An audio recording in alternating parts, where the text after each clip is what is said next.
back to the Dvorak Cello Concerto.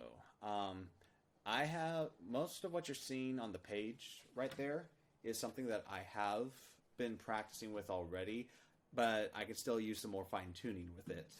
But just to kind of explain what's going on here, so up here we have several different multi-measure rests. These are many different measures that I don't play. This is the orchestra introduction. And right here we have some cue notes, which I don't play, but the first violin does. Then down here, that's when I actually come in. So let me just go ahead and play for you some of these measures that I've been practicing with already. Let me just scoot over a little. I want to make sure I can clear that laptop there. Let me just show you some of the measures I've been practicing with already. Now I'm about to hit the microphone. Let's put you out of the way. All right, here we go now.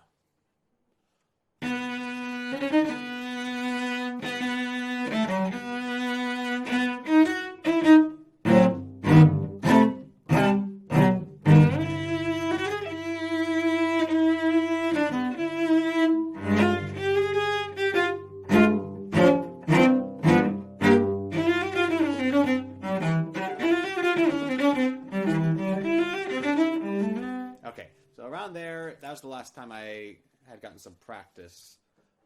That's as far as I've gotten with the practice so far, because as you can see, there's definitely a lot of notes.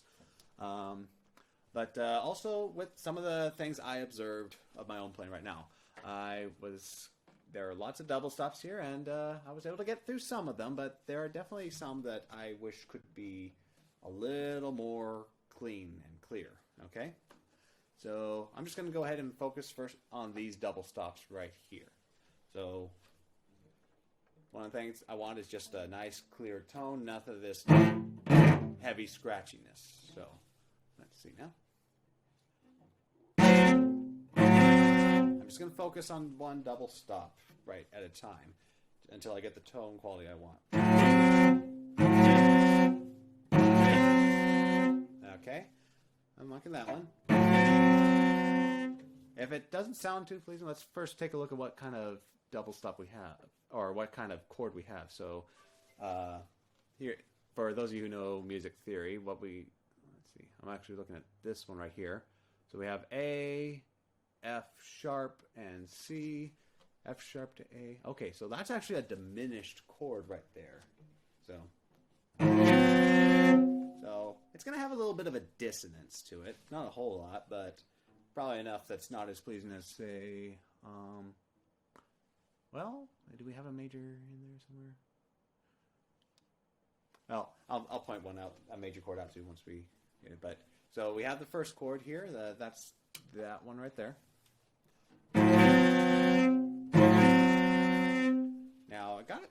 Now some of you know that I talk about the ring, and I do have a note in there that should ring. It's actually the C at the top, and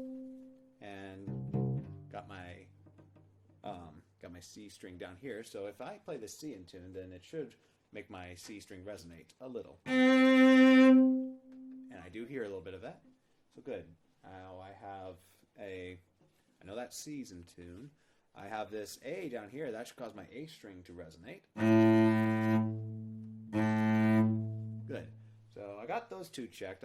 With the F sharp, I'll just have to just kind of check myself with there, half step from that G. Let's check this now. All right, good. Now let's move on to the next one. So that one right here, G, D sharp, B. For all you cellists out there, I'll have to shift to half position to play that for the D sharp and the B there, and thankfully I have that open string. So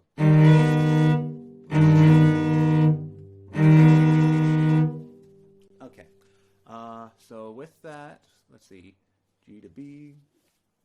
That's amazing. Okay, wow, he's got a augmented chord right here. Yeah, so Dvorak's definitely being a little dissonant with his harmonies right here, just kind of for special effects. So we have, it starts to this, then goes to this. Yeah,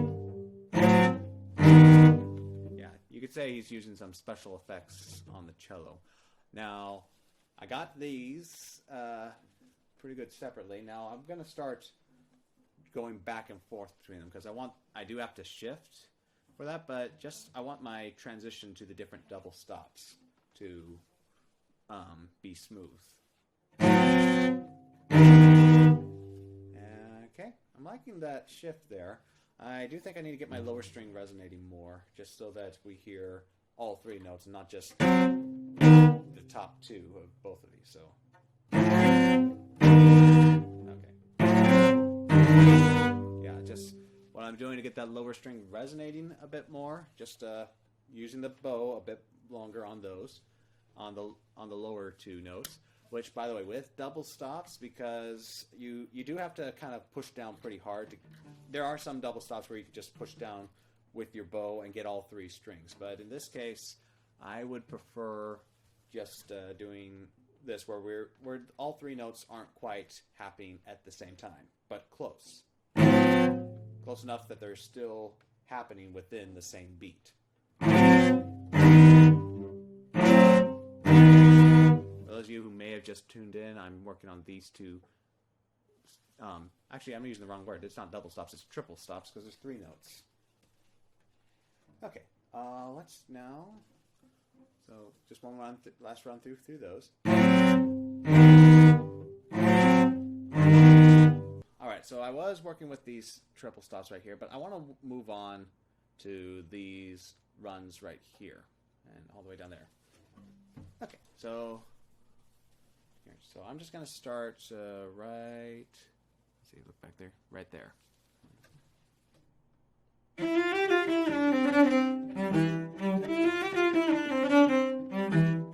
Okay, so we have, both these measures have the same notes. Let's just break down the measure, those many notes beat by beat. So first beat, right there. Okay. And it's in fourth position and pretty easy to play by itself. I'll just drill it a couple times just to kind of like solidify it. Okay, now let's move on to beat 2. Okay, so that one's a little trickier because, as you saw, I had to shift my hand a bit. Okay. So have to shift. By the way, anticipate your shift there. Those of you students out there who are shifting, be sure to do that. All right. Okay. All right. I need to focus on that shift right now. And many of you, I've talked with you about the basic pattern, so that's what I'm going to do. I'm focusing on the shift between the E and the D there. As I go through this, I'm listening for the ring.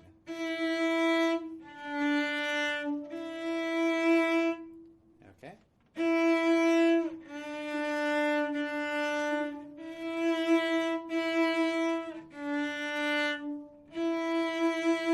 Okay. Well, there was one of those that was a little more flat than I would desire it to be. So let me try it. Let me go through it again.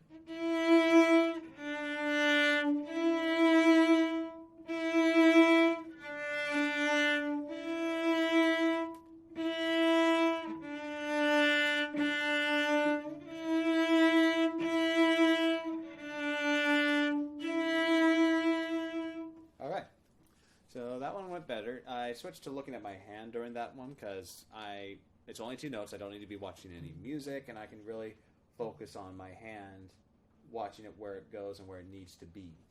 So now let's see. Let's try just the beat 2 notes there, including that shift. And I'm going slow. Okay. I see something activity on here. I'm just going to check to see if there's some chat comments. No, I don't see any yet. Okay. If you're watching, do at least chat and say hi. Because this is all a test today, just to see how well this service works. Okay.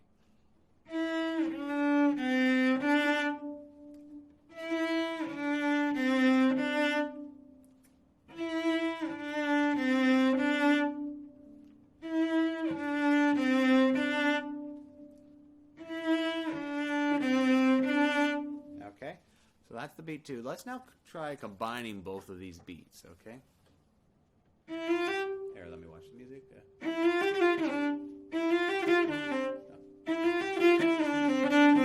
Okay. Okay, just what's feeling a little awkward for me right there is the bowing. Slur up, slur up. So, just need to focus on that.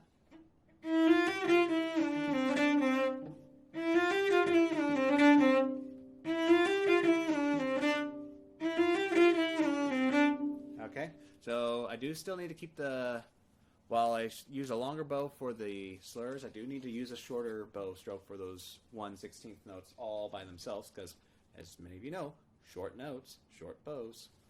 But that also means that I need to make sure that I'm starting somewhat closer to my frog, because as I go through that, I'm using a lot more longer bow strokes than I am shorter, so I need to make sure I have plenty of bow length for them all, which some of you may also know that word, bow distribution.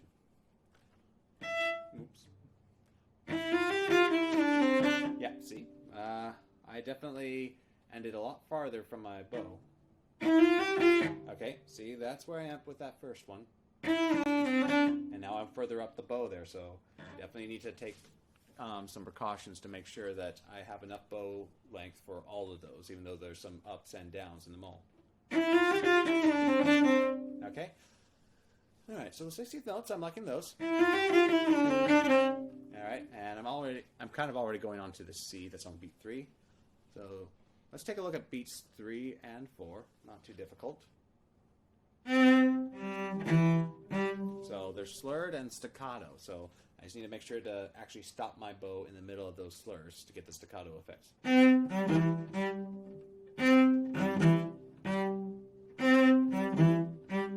Okay. Alright, good. Now, just something to keep in mind, it's just the 16th notes that are staccato, so I need to watch that as I do my bowing.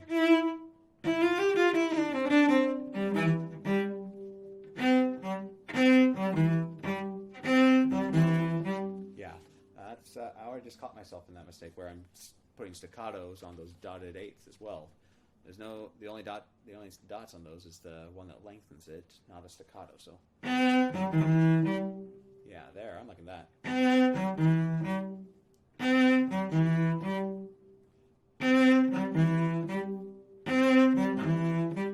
Yeah, here it's a pretty tricky bowing there, doing the slurs and staccatos on those 16th notes that are already so short, and now I have to staccato them. So, and then also keep the dotted eighth notes at the right slur length.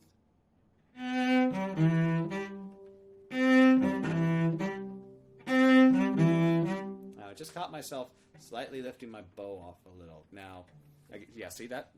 I've been playing cello since I was 16, and even now I still make a couple mistakes every now and then, so the trick is to catch them, though, and then practice them out. I want to keep my bow on the string. All right, let's try the whole measure now. And thankfully, the measure right after that is the exact same thing. That's one thing to thank composers for. If they repeat a measure, you can practice more of the song in one moment of focused practice. Oh, I just caught myself I'm putting staccatos on those dotted eighths again.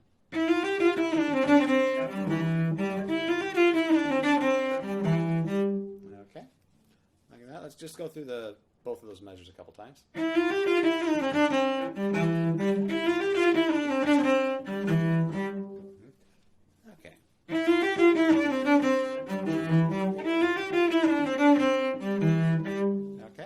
Liking those now.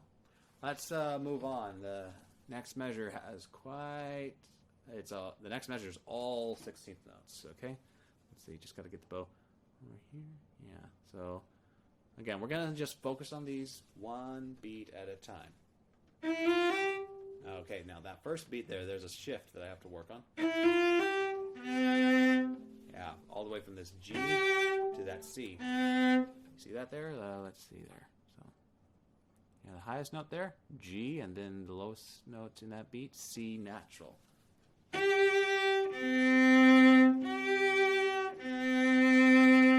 Okay.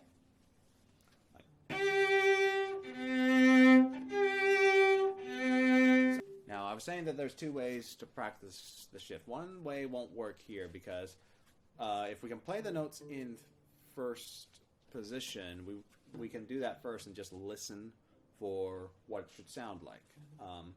But the thing is, the notes are this C and then the G up there, or backwards actually, and that I have to shift for that. It just won't work otherwise. So, but another way we can do it that will work is to first practice it down here at a lower octave. All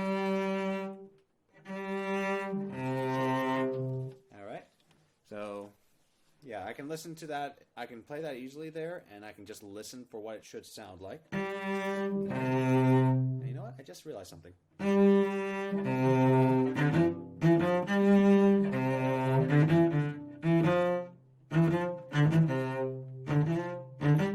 Okay, I thought I heard a little bit of the Game of Thrones theme there. Oh, no.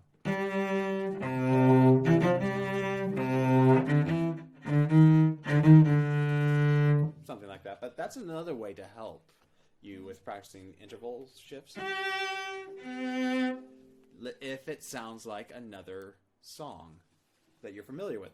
So the idea is just listen until it sounds... If you're practicing a song that you don't quite know very well, and you have a shift that's new to you, listen for a song, listen to the shift, and you probably can find a song that matches that interval. Like in this case, this fifth going down.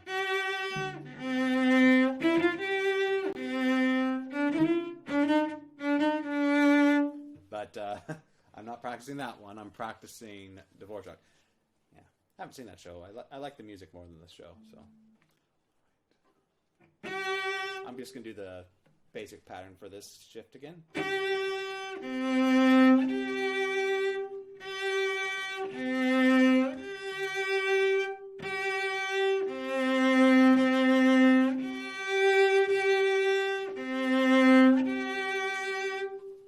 Okay, good. That was pretty good. I was liking that. I was getting a nice ring with this G, which there are more rings than just for your cello students, what your fourth finger does. Because that's a G up there, and I got the G string right there. That should ring. And then, of course, there's the C back here. I mentioned this on the previous video. There it is.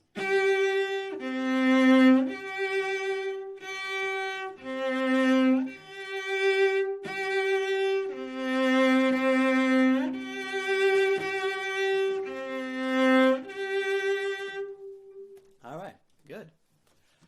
Okay, so there's that. Let's now, we got the shift in. Let's try the whole beat with that shifts in now.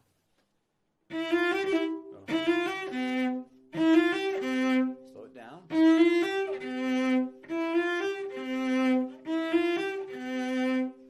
Slowing it down allows me a chance to drill it and practice for the anticipation.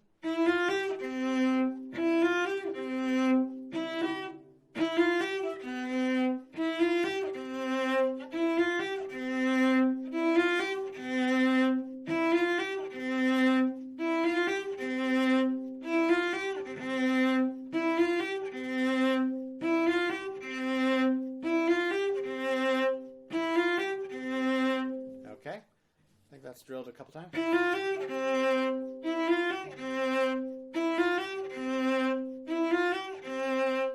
Okay, liking that one. Now let's move on to the second beat. So, all right. So should be playing this. All the notes from that second beat here. Okay. Now here's a point where I'm gonna disregard the finger numbers they drew in there. Like, let's see. You probably can't see it very well, but over here there's a 4 that they wrote above the G. By the way, that's some feedback you can provide there. Obviously I was wanting to have a camera pointed at the sheet music so you can kind of follow along with me, and I can point out the different measures. But obviously I don't, it is a little hard to read it in some areas, like maybe over here, the different ends. Oh, sorry about that. But one other thing I could try for a future live stream video is just actually put a digital picture on there instead. Like you see my logo down there? I can do the same thing right there, so you have just a very clear picture. I'll need to look into ways to do that because I still would like ways to kind of like point at the different measures. But anyway, so and back to this. There's a 4 above that G right there. I'm not quite. I don't really like that. So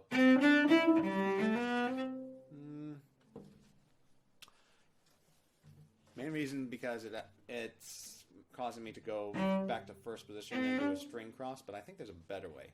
Now, in your books, your Suzuki books, the fingerings are for a purpose. They because they're giving you a toolbox of different finger numbers you can use for playing the song. But right here, this is not a Suzuki book. This was edited by some person who wanted to help other people play this song, and maybe it's a good suggestion that works for him. I don't quite like it myself personally, so I'm just going to ignore that 4 and switch to a second finger because it lets me shift up and play those notes on the same string without another string crossing. And then I can get these ones over here. Okay, so but right now let's go back to that second beat.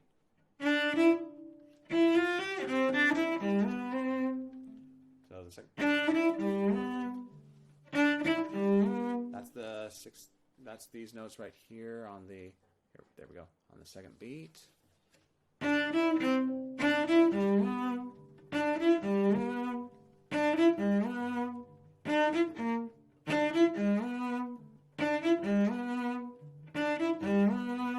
Okay, feel that a couple times. So,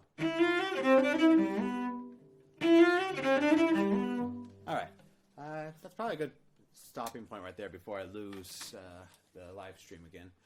Okay, so as you can see, all I did was just I focused on one beat at a time, especially important when you have so many different notes there. That allows me to just give each beat and the notes within it the focus that they need, and then I just move on to the next one, and then eventually I piece it all together. We definitely got a good demonstration of that with that measure.